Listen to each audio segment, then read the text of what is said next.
అలాగే యాదవ్ హృదయపూర్వక నమస్కారాలు తెలియజేసుకుంటూ మన యువ నాయకులు పెద్దలు మంత్రివర్యులు అప్పుడు ఎన్నికల సమయంలో వచ్చారు.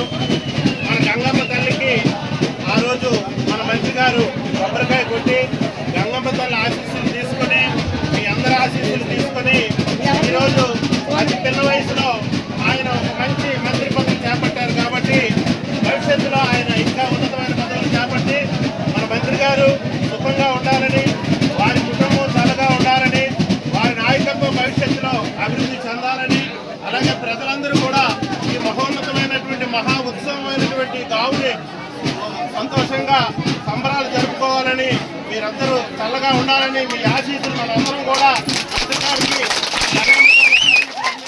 కోరుకుంటూ ఈ అవకాశం ఇచ్చినటువంటి మీ అందరికీ నమస్కారాలు తెలియజేసుకుంటూ, ముఖ్యంగా ఈ యాదవుల ఉత్సాహంలో ఎంత పెద్ద కేటలో ఉన్నటువంటి మంత్రివర్యులు పాల్గొనడం చాలా సంతోషంగా ఉందని అభినందిస్తూ ఆకాంక్షిస్తూ ఆయనకు ఆయురారోగ్యాలు ఆ తల్లి ఇచ్చి చల్లగా చూసి అదే ప్రభుత్వ పరంగా అన్ని పేరు ప్రఖ్యాతులు ఆయనకి అందించాలని మనసావాచ కోరుకుంటూ నమస్కరిస్తున్నాను.